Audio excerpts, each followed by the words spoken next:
You're now watching Sports Bettor's Paradise on the Bet Rivers Network. All right, Jimmy Ott and Paul Stone talking some of our best bets this week. We talked about the high-profile games, the games that everybody's going to be watching, wants a little action on, and we gave out opinions or picks on all of those. Let's get to our best bets on the rest of the card for this week, too, in college football season. Let's start in College Park, Maryland, and the Maryland Terrapins hosting the Michigan State Spartans. This is a Big Ten game.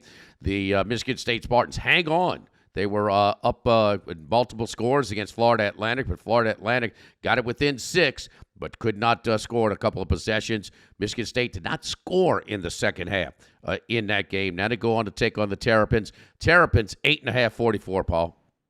Yeah, Michigan State, as you mentioned, got Jonathan Smith a victory last Friday in his debut as the Spartans head coach, 16-10 over Group of 5 Florida Atlantic. It was obviously aesthetically unpleasing, to put it mildly. The Spartans only had 293 total yards, averaged less than 5 yards a play. They also committed 3 turnovers and 12 penalties for 140 yards. So a really sloppy performance there by Michigan State. They say that a team's biggest improvement is from their first game to their second game. So we'll see what Sparty looks like Saturday at Maryland. But they do now have their young quarterback, Aiden Childs, making his first career road start, and it's against a pretty good Maryland team.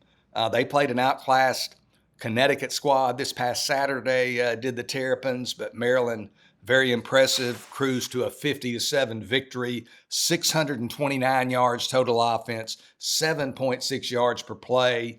I just think this Maryland team is just more revved up offensively. Obviously, I made Maryland 11.5 point favorite here. Anything under double digits, I think, is value. I think the Terrapins have too much firepower for the Spartans. Maryland -8 over Michigan State. All right, one of the biggest wins, and maybe the biggest win of the first week of the season, and certainly because it all but puts Notre Dame into the college football playoff. That's how weak their schedule is this year. The Texas A&M defense looked good, should be ahead of the offenses in the first week of the season. But I'm a situational handicapper for sure, and if there's ever going to be a letdown spot, this might be it against a MAC opponent in the Northern Illinois Huskies. Well, by the way, rolled up 700-plus yards in their 45-15 win over Northern Illinois. It was 30 and a half even. Right now at Bet Rivers, the line is 28, 48 and a half, 44 and a half. But again, that's some sharp money coming in on the Huskies there. Again, can't look. It's only the first week of the season and an FCS opponent. But Northern Illinois looked pretty good. It might test that Notre Dame defense just a little bit, just to cover that 28. I'm going with the Huskies out of the MAC, plus 28. Notre Dame in an obvious letdown spot here. Not much of a sandwich spot with Purdue the following week. There's not a whole lot of peak spots in their schedule for Notre Dame. But anyway, going to take the Huskies plus 28 against the Irish in that letdown spot. Paul, we're going to go on to a Big 12 SEC matchup. Shame on the SEC. I mean, it was once a day when we laughed like, no, an SEC team is not going to play a SWAC team. Well, as the separation between the haves and the have-nots is only widened, now we got them. Boy, if Nick Saban could be the commissioner of this college football thing, we might have these rent-a-wins go by the wayside. There's no bigger rent-a-win, and so we saw a bunch of them. They rolled up a bunch of yards against Pine Bluff, did the Hogs. Oklahoma State, we talked about all of their experience coming back this year. The Cowboys, -8 in 63 at home in Stillwater against Arkansas. Yeah, as you mentioned, Oklahoma State favored by just 8 points over Arkansas. One operator had a game of the year line on this game before the season opener for both teams, -11.5. So Oklahoma State, first of all, maybe not flashy statistically, but they led by double digits at the half, led the entire second half by double digits, beat a very talented FCS team. In fact, the two-time defending national FCS champions, South Dakota State, by 44-20. And like you said, Arkansas pummels a second division FCS school in Arkansas Pine Bluff 70-0. This Pine Bluff team, not to pile on them, but just to note the disparity in competition. They went 2-9 last year. They lost 6 games by 24 points or more. And again, as you mentioned, those were to SWAC opponents, teams like Southern, Mississippi Valley State, Alcorn State, Prairie View, and others. So, this is not a very good football team. They're outclassed. They don't have the same caliber of athletes. And as you mentioned, Arkansas basically got a glorified scrimmage and a win, and Arkansas Pine Bluff got a paycheck. So that's kind of what that's all about, unfortunately. So you have to take into account caliber of competition. The victory by Arkansas, 70-0, tells me nothing about the Razorbacks. And I think we're getting value here. Oklahoma State, as you mentioned, one of the nation's most experienced teams, both sides of the ball. They lean heavily on their run game, and they have a pretty good one in Ollie Gordon. Led the entire nation last year with 1,732 yards rushing, 6.1 yards per carry, went over 1,700 yards despite only having a total of 19 carries in the first 3 games before they decided that they had a pretty good running back over there on the bench. Arkansas last year, and I don't think they're a whole lot better up front defensively this year, but last year in their final 3 games, defending the run against quality opposition, gave up 354 yards rushing to Auburn, gave up 258 yards rushing to Missouri. I think Ollie Gordon's going big. He might dial up 200 against the Razorbacks. Arkansas by double digits, Arkansas -8 over Oklahoma State. Ollie Gordon decides to come back, gets a nice NIL check, but he also gets his entire offensive line back tackle to tackle in Stillwater, one of the most experienced teams in all of college football. Mike Gundy, his only losing season is first in Stillwater, has ripped off winning seasons ever since. Let's go to Syracuse and Georgia Tech. If you had Georgia State in that sort of letdown spot, it was a tough beat against the Georgia Tech Yellow Jackets, no doubt. Goal line offense was a problem for Georgia State. It was Georgia Tech's goal line defense that good? First and goal at the 1, they get nothing. First and goal inside the 5, they get 3. 2 first and goals inside the 5, and you get only 3 points. And it wasn't like they got a whole lot of push up there as well. They just got stoned. So now Georgia Tech is 2-0, straight up, 2-0 against the spread, and they go to the Carrier Dome to take on Syracuse. I forget what the new name of it is, but anyway, it's a tough place to play at times when Syracuse has a decent team. Does Syracuse have a decent team? New quarterback Kyle McCord, in the week of ugly offensive football, had a goose egg in the first quarter. After that, they went up and down the field. He looked like a big-time prospect engineer in that offense. I think this is a spot where the Georgia Tech Yellow Jacket money, you might have some coming in to keep this line honest. I think the wrong team is favored here. Syracuse plus 2.5 was 3, but plus 2.5 right now against Georgia Tech. And I just like I like the way Kyle McCord really looked as the game progressed. So within that game, we talk about, and you mentioned already, week 1 to week 2. A lot of coaches, including Nick Saban, has said many times the biggest improvement from week 1 to week is week 1 to week 2. How about improvement within the game? And what I saw in Kyle McCord and the Syracuse offense, they got backdoored at the end, but now 0-1 against the spread, against 2-0 against the spread. I think that's why you're getting the value at the team that should be a slight favorite is a slight underdog. Syracuse plus the 2.5. Paul, did you see McCord play in this game?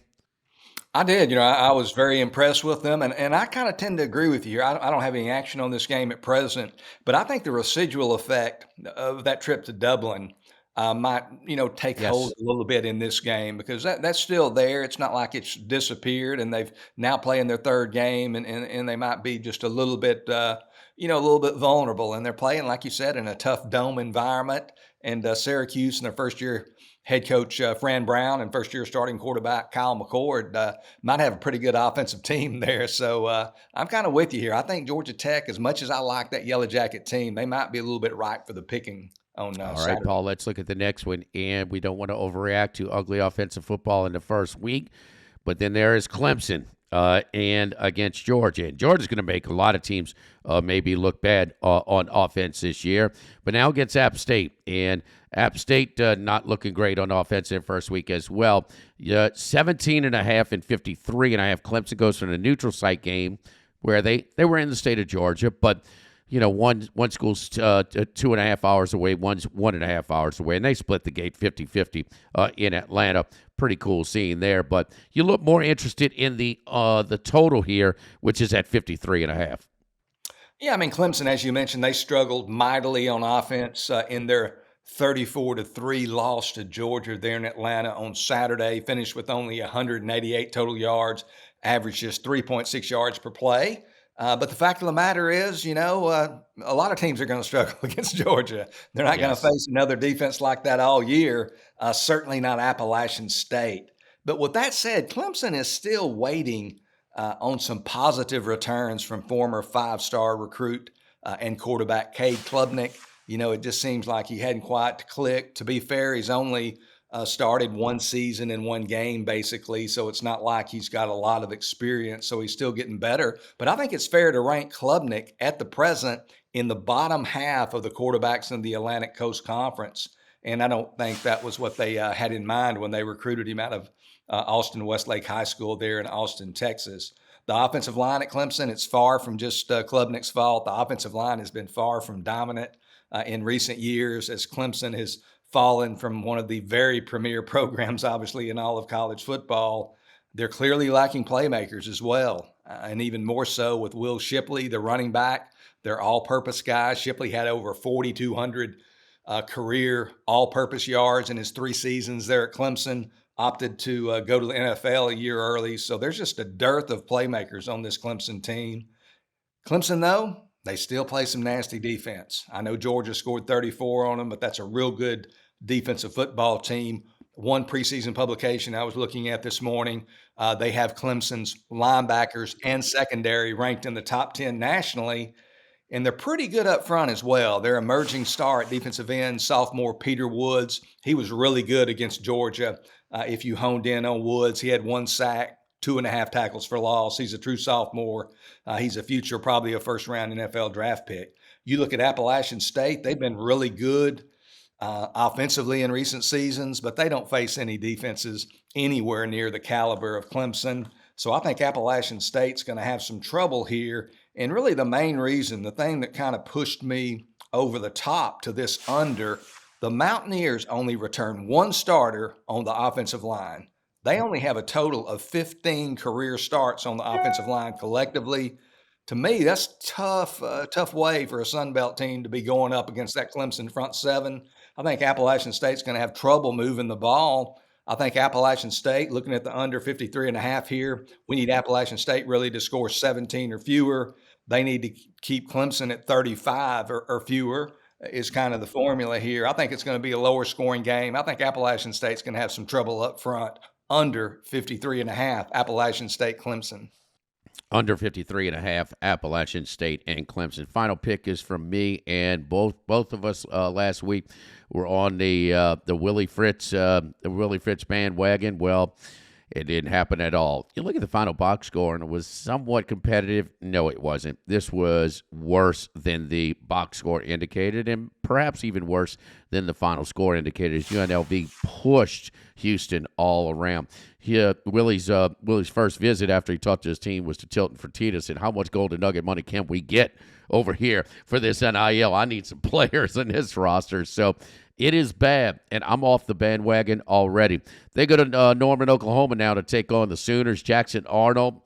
It's a little bit why they weren't totally in depression when Dylan Gabriel left the program, because 4 TDs in the first half, and then they shut him down. He looks like sort of in a couple of appearances where the stars or the recruiting interest is translating to the field, maybe a little bit unlike Klubnik over at Clemson. You want to talk about some others like DJU, we can really get started on that one. But anyway, I think Oklahoma might have something early in the season before that brutal schedule takes the wear and tear, and I think they could basically name their score here against Houston. I'm going to go with Oklahoma minus the 29.5 over Houston. So that's our 6 picks. Before we wrap it up, though, Paul, what about you? Did you see Klubnik a lot in high school? I know you saw some footage and stuff. Did you ever get to see him live? Because we talk about those stars, and sometimes some of those those 5 stars can be surrounded by really good personnel, be coached really well, put in position to succeed and to look good for these guys that are evaluating. What was his situation in high school?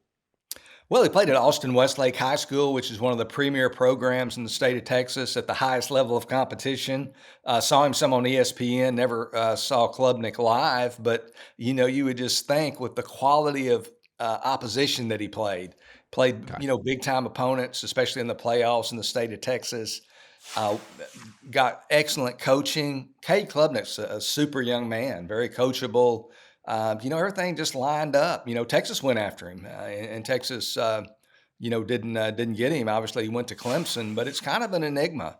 It's much like a quarterback from Lake Travis High School, just about 20 miles from Austin Westlake, Garrett Gilbert, back in the 2008, 2009, 2010 era. He was a 5-star recruit that just didn't quite translate to that at the collegiate level. And Klubnik still got time, but he just looks, like he's reaching and searching, and seems like his confidence is maybe just a little bit shaky right now.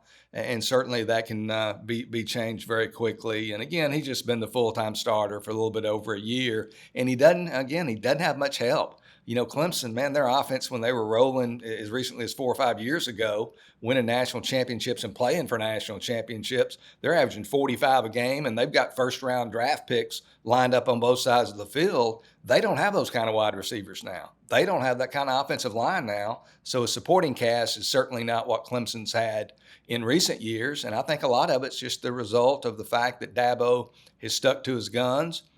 He's just got his heels in the ground, doesn't want to participate in NIL, and that's really where you can supplement your roster at wide receiver in those skill positions, and they've refused to do it, and I think it's hurting Klubnik's development. Yeah, roster development. You're trying to do it with one hand tied behind your back. He's still got a pretty good team despite it, but it's not going to compete. Where are you going, son? Well, this guy wants to give me $100,000. This guy doesn't want to give me anything. Well, we're going to go over here. So, you mentioned Garrett Gilbert too, because he his first real appearance with Colt McCoy got knocked silly in that national championship game, knocked out the game against Bama. He looked okay, and in that performance, and got Texas back in the game. We thought that was something to build upon, but it really wasn't. He ended up at SMU and went on to the pros for just a little bit. All right, we do it twice a week. We look at the high-profile game, the high-volume games that you guys are betting mostly. We've got the data to prove that, and then we give our best bets each and every week. Twice a week, Paul Stone and I here on the Sports Bettor's Paradise on the Bet Rivers Network.